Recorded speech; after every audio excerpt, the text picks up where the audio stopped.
First thing you need to know is that nothing about that night made sense. Not even from the very start.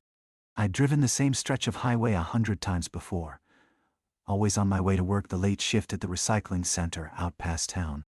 But that night, I swear, it felt like the road was watching me. The headlights only made it worse, illuminating just enough of the narrow 2-lane blacktop to remind me of how empty it was, how the darkness pressed in on every side. My phone had no service out there, not unusual, but the silence in the car was so dense, I found myself reaching for the radio every 10 minutes just to break it up. It only picked up static. I was running late. The usual shortcut, the one that sliced a half hour off my drive, was closed for repairs, so I took the old highway. The one that's barely more than a ribbon of cracked asphalt through endless marsh and pine. I told myself it was just a road like any other, but I kept checking the rearview mirror, expecting to see headlights that never came. I must have looked at that empty road behind me 24 times, and each time it felt like something was about to step out of the trees and into the beam of my taillights. Not long after midnight, fog began to drift in from the swamps, thick and shimmering in my high beams. It clung to the trees, curling in odd shapes across the road. The dashboard clock flickered, 1:07, then 12:53, then 1:12, like it couldn't decide what time it was. I tapped it, but the numbers kept jumping. I chalked it up to the damp. Old car, old problems. Then came the detour sign, yellow and battered, blinking at the edge of the fog. It pointed left, down a narrow service road I'd never noticed before. I slowed, squinting at the sign. My GPS was useless. The screen just froze, and then went black. I hesitated, then convinced myself. It must be a route for local traffic. Probably faster than turning back and trying to find another way. Besides, I'd seen the sign. It had to be official, right? The service road was rough, full of potholes, the trees crowding so close they dripped condensation on my roof. I rolled down the window a crack, just to clear the windshield. The air smelled strange, sweet and rotten at the same time, like wet earth and something else I couldn't pin down. I told myself it was just peat moss and dead leaves. After maybe 10 minutes, the fog thickened, swallowing the world until the road was all I could see. The forest pressed in, branches scraping softly against the car, making a hollow, tapping sound that kept time with my pulse. I tried humming, but the sound died in my throat. At one point, I thought I saw something move between the trees, a pale shape, but when I slowed there was nothing, only the fog and that cloying, decaying smell. I started to worry I was lost. The road kept curving, doubling back on itself, and there were no mile markers, no houses, just endless shifting trees. My hands felt slick on the wheel. I told myself to breathe, that I'd be back on the main highway soon. But then, I saw the house. It materialized out of the mist, set back from the road, old clapboard and sagging porch steps, a mailbox leaning at the edge of a gravel drive. The windows were dark, but the porch light burned with a dull yellow glow. I slowed to a crawl, studying it. It looked abandoned, yet that light was on. I tried to rationalize. The area was rural. People lived strange places out here. Maybe someone was home. Maybe I could ask for directions, or at least turn around in the driveway. I pulled onto the gravel, tires crunching in the stillness. As soon as I killed the engine, the silence thickened. Even the trees seemed to hush.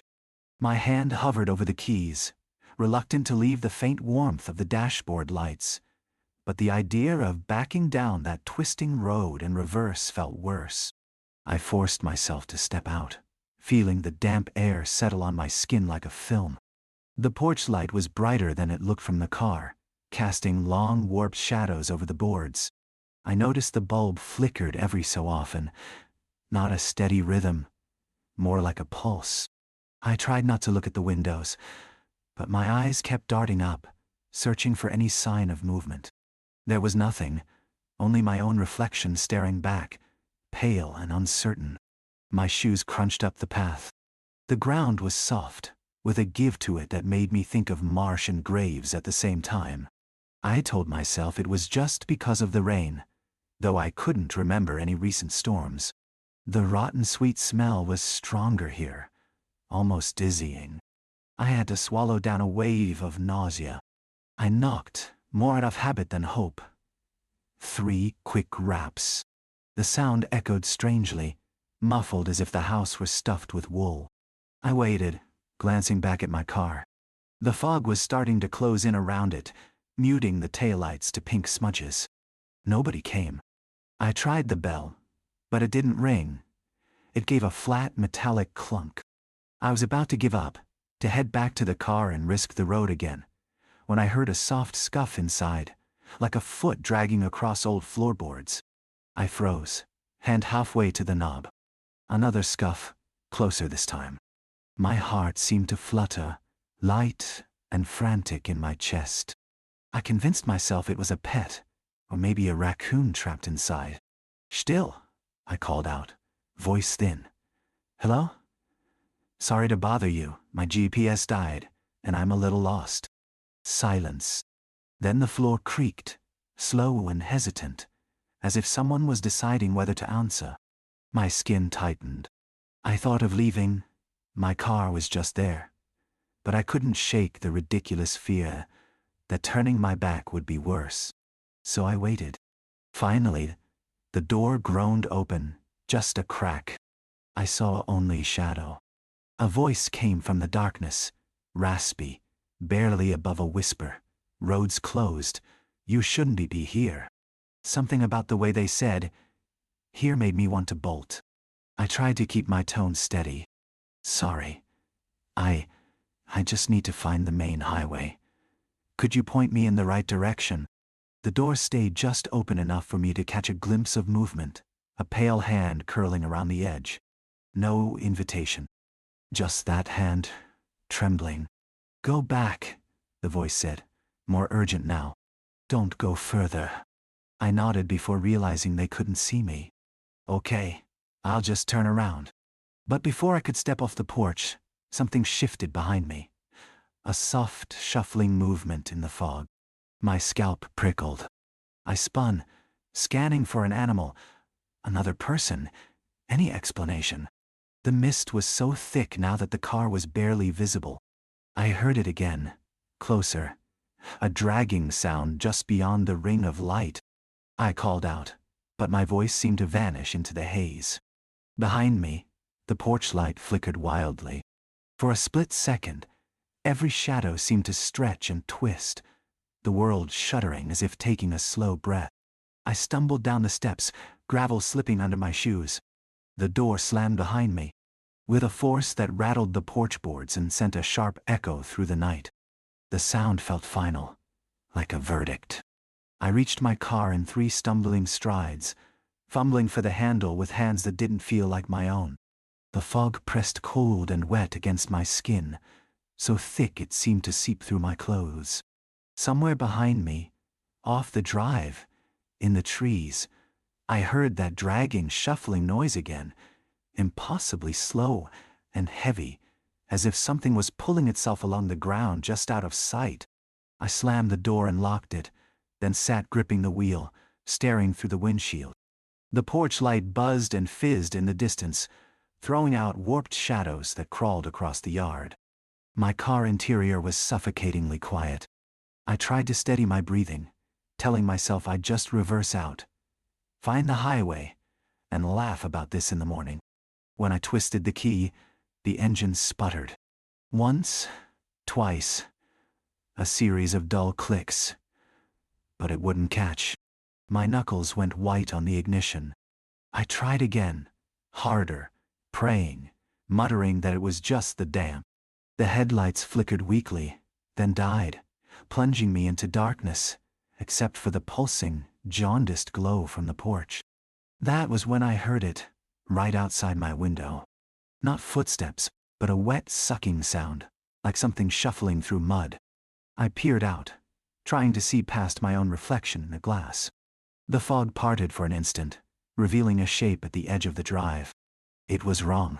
Not quite animal, not quite human, hunched and bent, limbs too long for its body.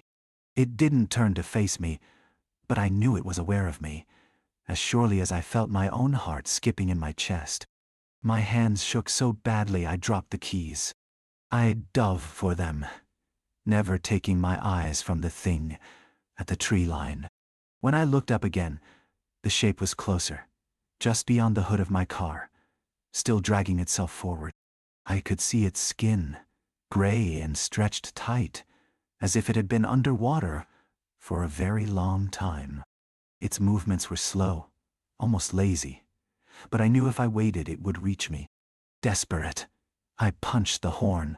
The sharp sound shattered the silence, echoing off the trees. The thing paused, head cocked at an unnatural angle. The porch light flickered, faster and faster, as if panicking along with me. Then the thing smiled. At least, I think it did. Its mouth opened impossibly wide, showing nothing but darkness inside. Adrenaline surged through me. I twisted the key again, willing the engine to start. On the third try, it roared to life. Relief crashed over me, almost dizzying. I threw the car into reverse, tires spinning on the slick gravel. The headlights stabbed through the fog, illuminating the yard for a split second, and I saw, impossibly, more shapes emerging from the mist. Some tall and thin, others crawling low, all moving toward the house, toward the light, toward me. I gunned it, backing down the drive so fast I nearly clipped the mailbox. I didn't care. The world outside had narrowed to the streaks of gray and black in my mirrors, the shapes that seemed to slide and flicker just out of full view. I slammed the car into drive, tearing down the service road, branches whipping against the sides, the smell of rot following me like a living thing. For a moment, I thought I saw the house receding in the rear view. Then it wasn't there at all, just more fog and forest, as if it had never existed. I drove blindly, praying for the main highway, for any sign of civilization.